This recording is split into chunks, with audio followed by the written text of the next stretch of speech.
Okay, let's turn the time over to Blair and Brian. Thank you. All right, well, welcome. Sure. Today is the wonderful and amazing topic of government employee ethics. Not the most exciting topic. Hopefully you're a better crowd than last time. So anybody who was there Tuesday watches this video, shame on you. We put this together, we spent a little bit of time. It's okay to laugh. Not the most exciting topic, but we threw in some things that we thought were important. So let's take a look at that. The first thing we have to ask ourselves is who is covered by this act or this set of statutes, and that would be elected or appointed public officials and their loyal employees. Okay. All right. With that said, what is covered? There's a variety of things that are covered. There's a laundry list, the information obtained through employment. There is, it's going slower than I am, accepting gifts, donations for county actions, compensation for helping with county action, disclosing business interests, and conflicts of interest. And we'll go through some of those and then we'll do some wrap-ups earlier on. So as we talk about this, obtaining information through employment, who knows who this is? Mr. Snowden. Mr. Snowden. Now Mr. Snowden obtained a lot of top secret information through his employment with the, I almost said the NRA, now I can't think of it, the NSA. The NSA, and he thought that the federal government was duping the American people. The debate isn't whether or not that's what was going on. The debate was whether or not Eric Snowden had the authority and the right to disclose that information. As it still stands, I think Eric Snowden is still in Russia, and when he comes home, he's not going to be welcomed with open arms because he violated privacy obligations he had through his employment with the federal government. So here is something that's a little bit more close to home in terms of information obtained through employment. What are some of the obligations that we have as employees? A lot of people here from the sheriff's office, but all of us have certain information that we have. What are some of the things that can happen in disclosing information that we obtain through our employment? What are some of the things we need to watch for? Well, it could be a crime. It can be a crime. Absolutely.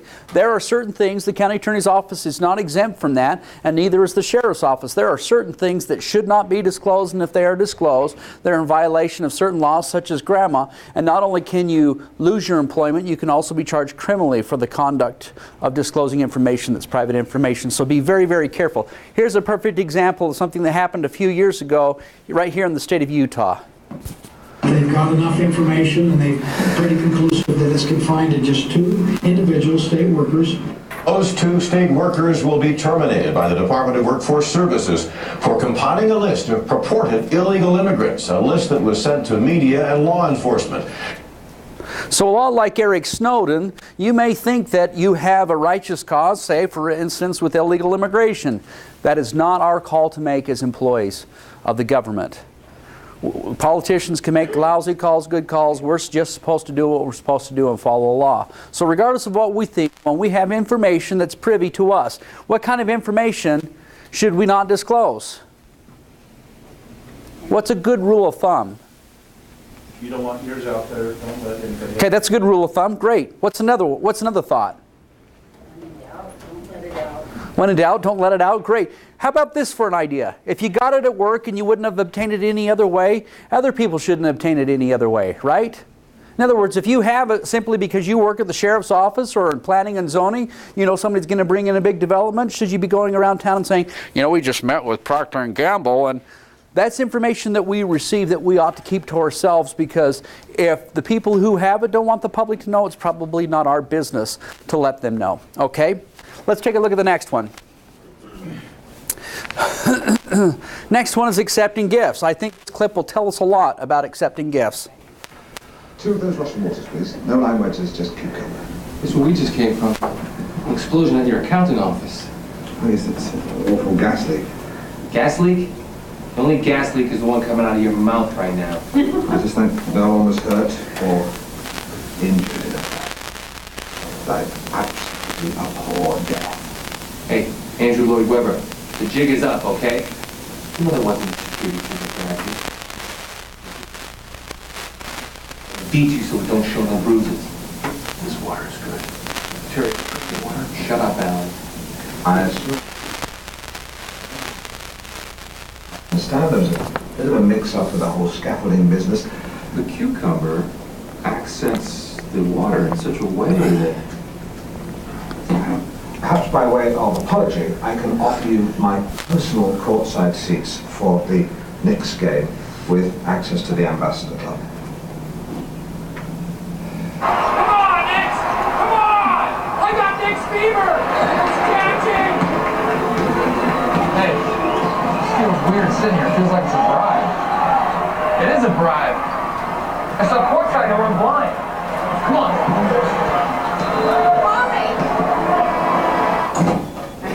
That was a trick.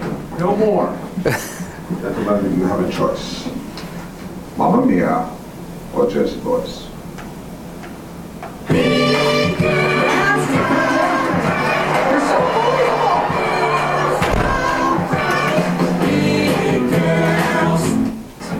Did it again. No more tickets. Every time I tried to keep them in the waiting room. That's okay, Susan. 2 glacier waters with Mediterranean light. No more water. We're not here for that. I was very much looking forward to having the water. How great is Jersey Boys? It's not great. It's fantastic. You totally undersold it. The pageantry, the costumes, wow, what a musical. All right. So thoughts about accepting gifts. What are the rules about accepting gifts? In particular, if you're the sheriff's office, what's the rules about accepting gifts from people you're investigating? No gratuity. Probably not a good idea at all. What is the general rule about accepting gifts? Is there a dollar amount? No? It's under 50. If it's under $50, you can accept a gift. With the caveat, remember what we're going to try to do is, where do we run into problems? Any thoughts? When do we run into problems? What's that? Quid pro quo. Quid pro quo. And who decides whether it's quid pro quo? First and foremost, the public, right? You can sit there and say, I follow the rules to the T. It was only a $35 golf pass to the golf course. And somebody says, well, that's fantastic. Isn't that wonderful? They're adding an addition onto the jail, and they're one of the bidders. Congratulations, you just got a golf pass from somebody you don't even know, but it's only $35. We not only want to avoid dollar amounts, we want to avoid the appearance of impropriety. Because if we're accepting gifts from people where there's, as you said, a quid pro quo, where there's an expectation of some sort of a return, regardless of what we see, we need to be looking at what the general public is going to see and understand and perceive it to be. And so I'll give you an example. When I was on the city council, I had a developer come to town. Anybody know who Peter Caroon is? Peter Caroon came and invited me to lunch and wanted to talk about the new multi-million-dollar development that's going into the city. He invited me to lunch, and the first thing he did was offer to pay for my lunch. Who paid for my lunch? I did. I had every expectation that it would look bad, even though it wasn't a $50 lunch. Let's just avoid the impropriety as much as we possibly can, because you can sit there and say all you want to that I didn't do anything wrong, and it doesn't matter if the public thinks differently. So be very, very careful. It's a pretty fine line, I think, between a gift and a bribe. And what you may consider to be just an honest, simple gift, the public could perceive it as a bribe, whether that's true or not. So those two words can be sometimes used synonymously. And when you think about it, think if somebody who wants something done in the county offers you a gift for the first time, and you've known them for quite a while, that's probably a red flag. You may see it as a gift, but they clearly may have other ulterior motives. Otherwise, they probably would have gifted you before. Did we talk about the amount? $50. Okay. So just remember, there's two things. Gifts can't be over $50, even if it's a gift. Now, mind you, I think it's going to be okay if Sheriff Potter gives Detective Potter a gift for her birthday. All right? Because that's Kevin Potter giving one to his wife. So I mean, be realistic and be fair about it. The reality is we have relationships. But remember, if there's some sort of relationship that can be connected to the county, be extremely, extremely careful that you recognize that no amount of money is acceptable if it's seen and perceived as a bribe as opposed to a gift. Okay? Question? Yes. Isn't there a ruling now that says there's only so much per lunch or something like that?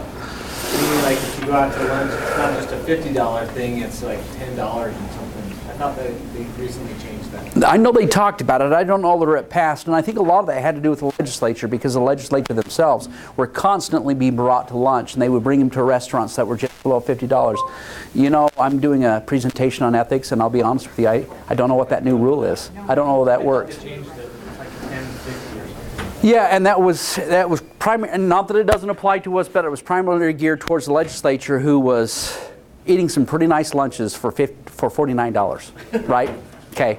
And once again, use some common sense. Just be very, very careful that if you're dealing with the public, you're dealing with somebody who interacts with your agency, you're looking at somebody who's going to be getting something from your department, be very, very careful and suspicious that, be suspicious like the public would be suspicious of you.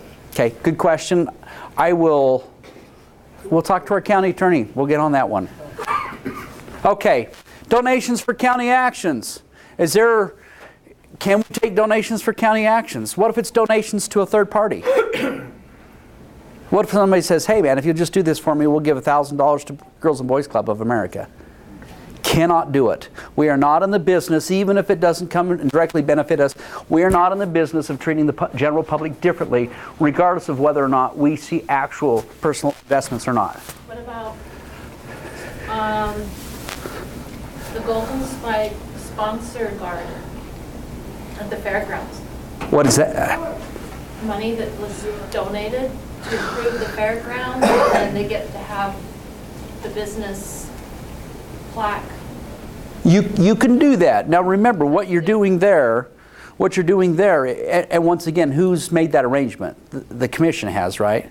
And so what we've done is we've done that above board. It's an action. Obviously, there could be some political accountability there, but we obviously don't. What are you referring to then? That's when you say county action. Say, for instance, you had a Sub for Santa drive going on, or you see around town, like maybe there's a kid in the community who has leukemia or something, and so, you know, they got little collection jars around. You say, man, we could speed up this permit if only you'd give $100 to help this kid's leukemia, or to donate a bunch of presents to a Sub for Santa drive.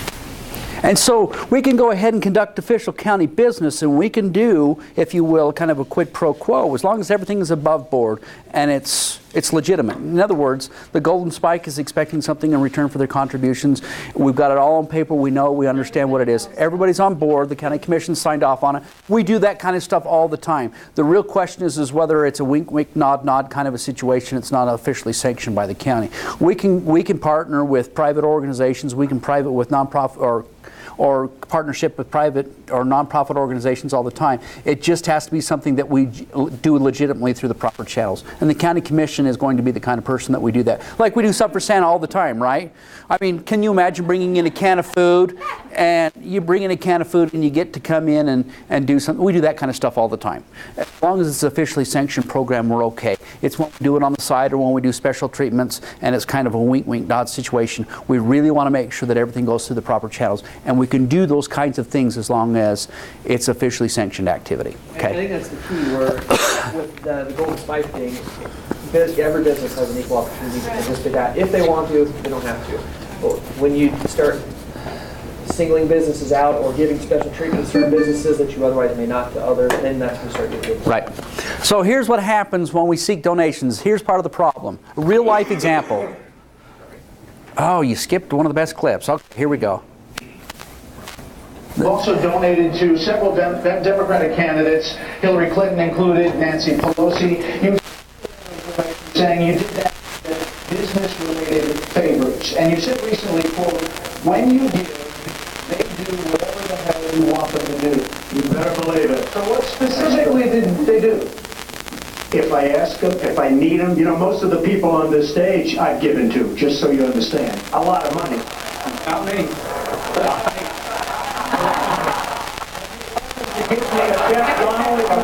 Actually, to be clear, it's right. Charlie Chris, not much. Donald, again, I hope you will give to me. Good. Okay. Sounds good. Sounds good to me, Governor. I will tell you that our system is perfect. I give so many.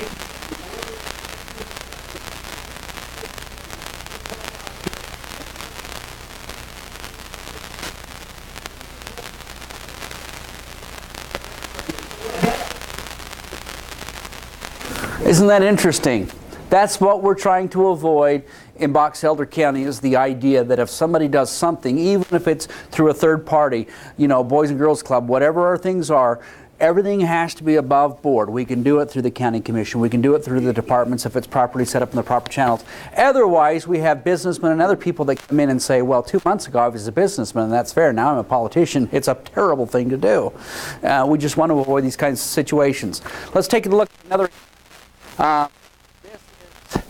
Compensation for help with county action. This is a very similar thing. And so we talk about donations. We also talk about specific compensation. So let's say if you're a part of the Planning Commission.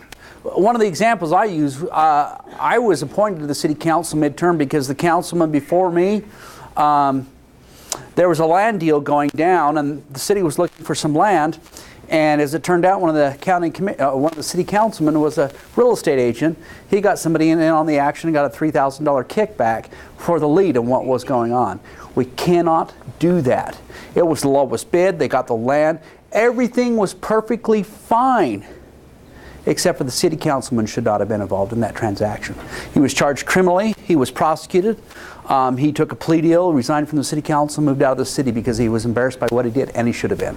And so we want to avoid that. Take a look at this clip. A little bit more serious than the last one. Hey Joe, can we have the permit for a festival, please? Yes, sir. Thank you. You'll need to fill out the necessary permit applications. Permit applications. Thank you. Hey.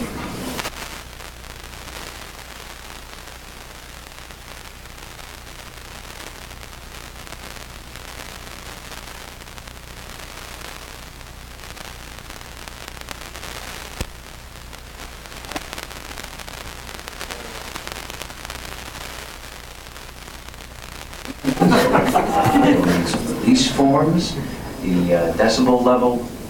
What? Is something wrong? What do you mean? It's my eye. Why would we want to look at your eye? Is there something wrong with that weird eye? There's nothing wrong with my eye. This one just has no pigment. You see, I'm what you call a partial ocular albino, but I'm fine with it. I have perfect vision with both eyes.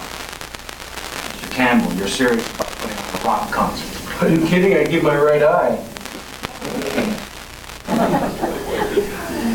Both realize there are certain jurisdictions you'll need to follow. Well, I'd like to think that I have an eye for details. I'm assuming, of course, you have the $5,000 occupancy permit, or you wouldn't even be. Excuse me? A baking powder? $5,000 occupancy permit? Yes, we have that actually, yes. Piece of cake. Fine, then all forms and applications must be filled out in triplicate and returned to this office no later than 10 working days before the event with the money. Okay, well, we'll take these home, run through them with a fine-tooth comb, cross the T's and dot the lowercase j. All right. So permitting process, you know, isn't it amazing? As streamlined as we try to make it, it's a process, isn't it? And it takes time. And the one thing we have to be careful of is, number one, obviously, if they're jerks, we still want to be nice to them. But number two, there's always that temptation. Do we treat them all equally? Yeah. Try to be, right? Yeah. Right? We have to run through the same process. If it's in triplicate for one, it's in triplicate for the others. And if they have a little bit of extra money on the side, we don't take it. We don't take compensation for what we do with the county other than our paycheck. So it's limited. More limited in some cases than others, but there you go. Okay, let's take a look at disclosing business interests.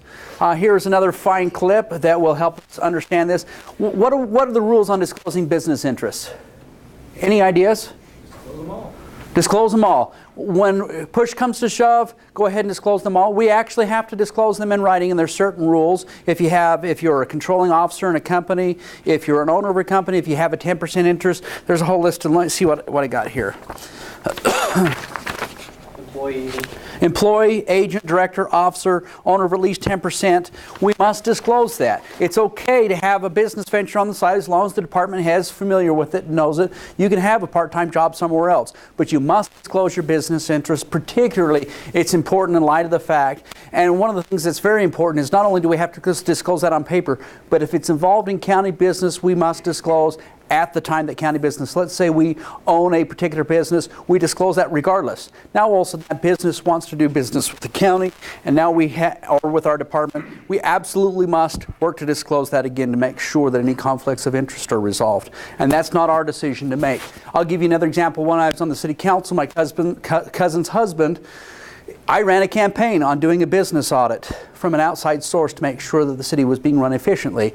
Well, as it turns out, my cousin's husband did a bid on it. This is my baby. I put it out there. I wanted it done. It was part of my campaign. I recused myself from the vote, even though I didn't know my cousin's husband very well. It was very important that the public realized that I wasn't going to be involved in possibly giving a family member some of the county's business. So just be careful. When in doubt, let it out. Somebody said something like that back there, okay? All right, let's take a look at this clip right here. Ooh, hey, Tom, check it out. Norton Construction just sent this over. Whoa, mama. I love Great Lakes wine. You can have the wine. I want to take that cheese and do terrible things to it. No. You know as well as I do that we are not allowed to accept gifts over $25 for corruption reasons. We live in a fishbowl, and the public is always watching. That's why I go 2 towns over if I want to rent a movie with nudity in it. Yeah, I probably shouldn't have said that. But you cannot enjoy this basket. I'm so sorry. And so to avoid temptation, I'm going to lock it up. Okay, not completely connected, but a fairly funny clip. Anyway, so try to make it as entertaining as possible. All right, conflicts of interest. On that last one with the business interests, so you have to file a written disclosure. How often do you have to do that?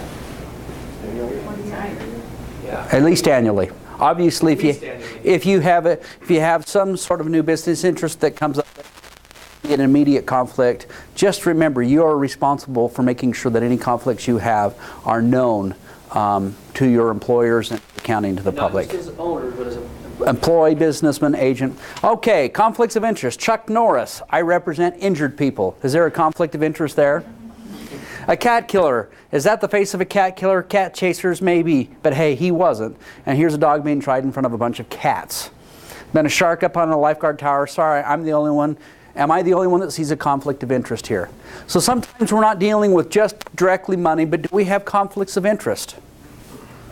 What might be some of those conflicts of interest? Your cousin's in jail and you're a corrections officer. Your cousin's in jail and you're a corrections officer.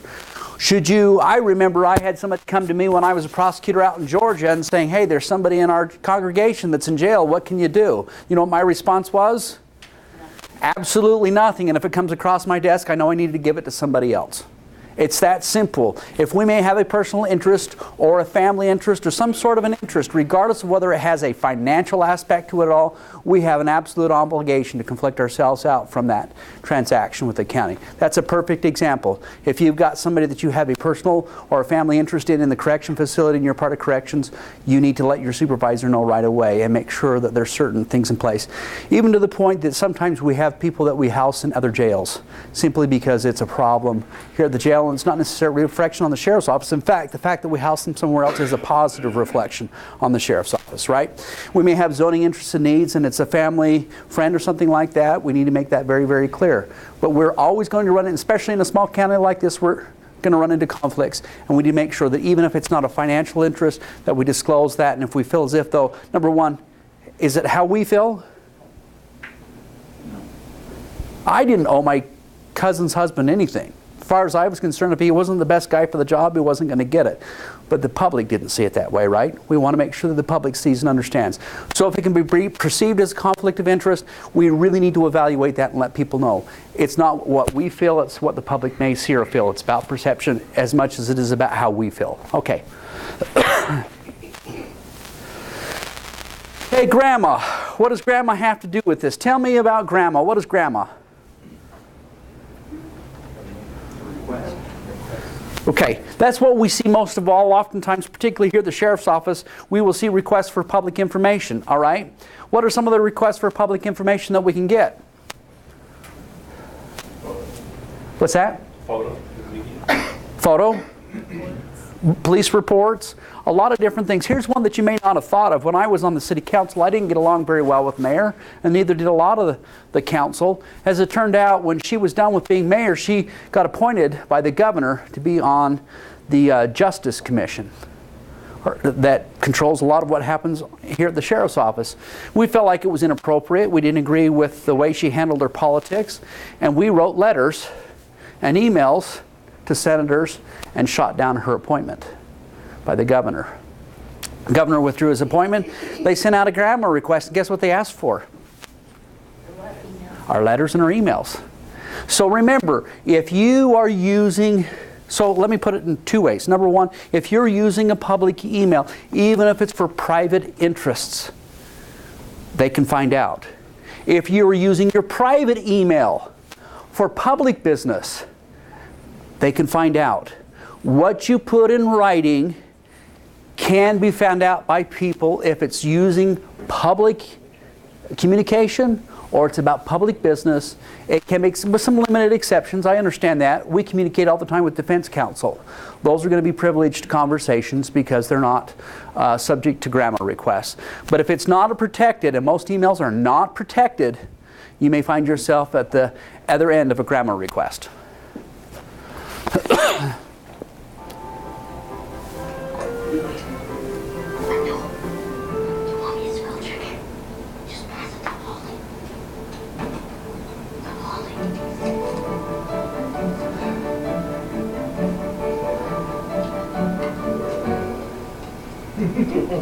Did not make it to Holly.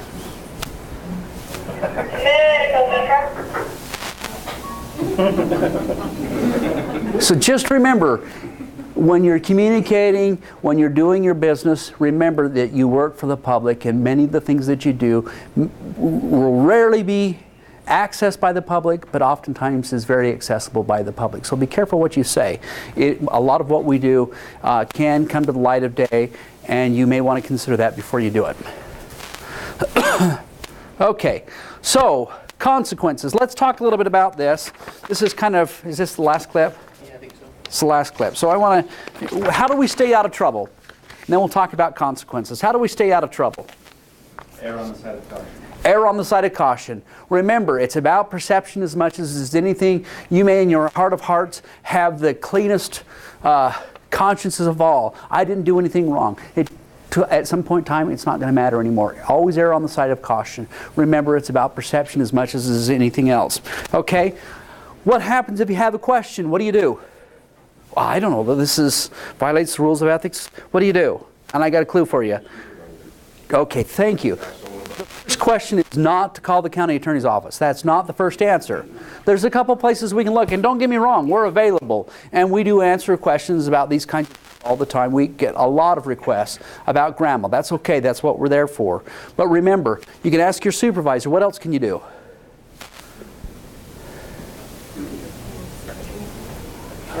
Policy. We have a policy manual. We have a handbook in the county.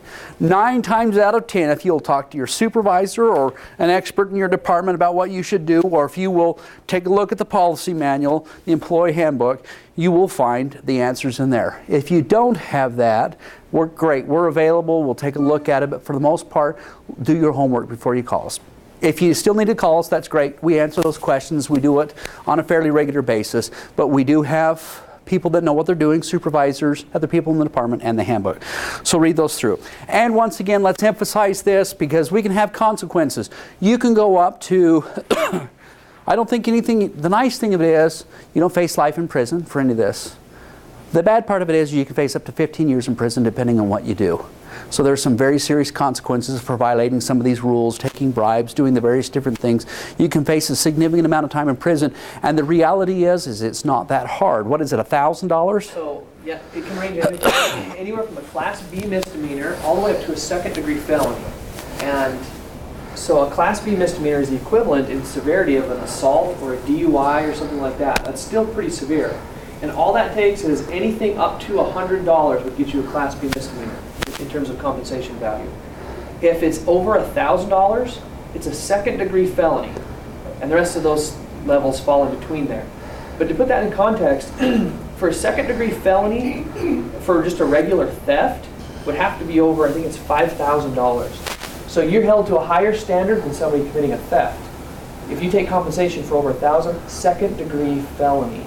That's that severe. And keep in mind, the reality is whether or not they can prove it in a court of law doesn't mean it doesn't destroy your career and your opportunity to serve in the public sector again. So just be careful. And the statute doesn't require, in all cases, that you intentionally do something. A lot of times, it can be that you recklessly did something, and you could face that kind of serious penalty. Not to get too political, you're not the Clintons, so you probably won't get away with it. Okay, here's this last clip from one of my favorite shows. At the end here, if there's any leftover pizza, you can have an extra slice if you can tell me what show this is from. One of my favorite movies. You're going to jail, pal. What is that? What do you think you have? You broke the law. You are such a Boy Scout. Look at you. You see everything in black and white. No, not black and white, Ritter. Right and wrong. You see? So there we are. Who do we want to be? Do we want to be Ritter, who's threatened to go to jail, or do we want to be Jack Ryan from Clear and Present Danger, seeing things as right and wrong, right?